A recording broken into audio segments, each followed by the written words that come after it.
এখন আসি কোরআনের আলোকে আল্লাহ তাআলা সুখ শান্তি পাওয়ার বৈশিষ্ট্য কী সেগুলি আমরা একটু দেখি। আল্লাহর স্মরণে অন্তর প্রশান্ত হয়। কিভাবে?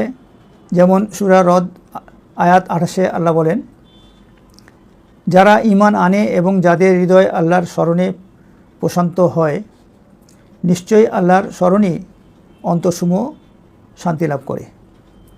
অর্থাৎ আল্লাহর জিকিরে এই দেহ মন মশগুল থাকলে প্রকৃত শান্তি পাওয়া যায়।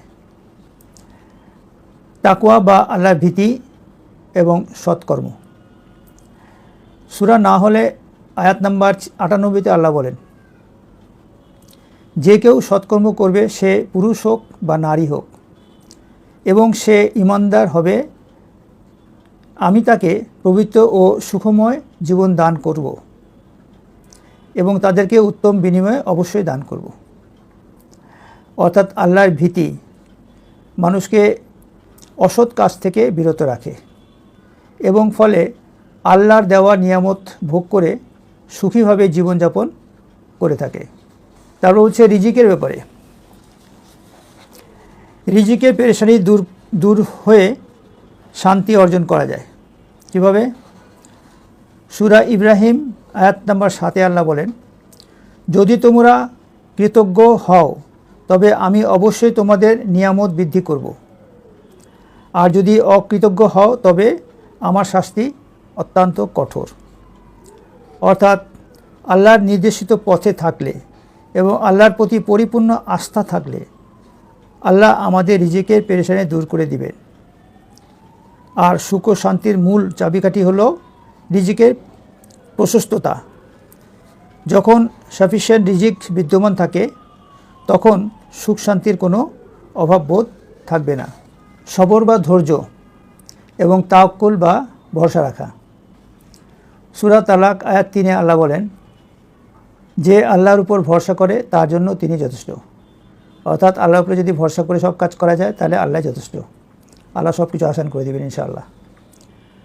সূরা আনফাল আয়াত 46 আল্লাহ বলেন, আর তোমরা ধৈর্য ধরো, নিশ্চয়ই আল্লাহ ধৈর্যশীলদের সঙ্গে আছেন। অর্থাৎ জীবন চলার পথে নানা সময় নানা পরীক্ষার সম্মুখীন হতে হয়। আল্লাহ তাআলা কোরআন বিভিন্ন সময় বিভিন্ন আয়াতে উল্লেখ করেছেন, আমি তোমাদের কষ্ট, অভাব, দুর্যোগ দিয়ে পরীক্ষা করে থাকি। কাজে সেই সময় যারা সবর করে এবং ধৈর্য ধারণ করে পরবর্তীতে তারাই আল্লাহর পুরস্কার পেয়ে আনন্দিত হয়। কাজের যে কোনো পরিস্থিতিতে সবর করা এবং ধৈর্য ধারণ করতে হবে। আর একটা বলছে যে পাপমুক্ত অন্তর আত্মার স্বচ্ছতা এবং প্রশান্তি আনয়ন করে। সূরা আস-শামস আয়াত 9 আল্লাহ বলেন, যে ব্যক্তি তার অন্তরকে পবিত্র রাখবে সে সফল হবে। এখানে অন্তর পবিত্র রাখা হচ্ছে অপরের প্রতি হিংসা, গীবত করা, অন্যায় আচরণ করা ইত্যাদিকে বোঝায়। এবং সফল হওয়া অর্থ হচ্ছে জান্নাত পাওয়া। সুখ শান্তির ব্যাপারে একটা কালজয়ী কথা হচ্ছে এরকম, পৃথিবীর কোথাও সুখ শান্তি কিনতে পাওয়া যায় না।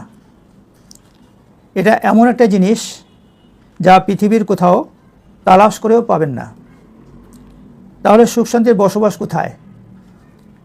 উত্তর হচ্ছে সুখ শান্তি আসলে আপনার সঙ্গেই বসবাস করে এবং আপনার সঙ্গেই আছে। কেবলমাত্র তৃতীয় নয়ন খুলে একে তালাশ করে নিতে হয়, তবেই আপনি চিরসুখী হন।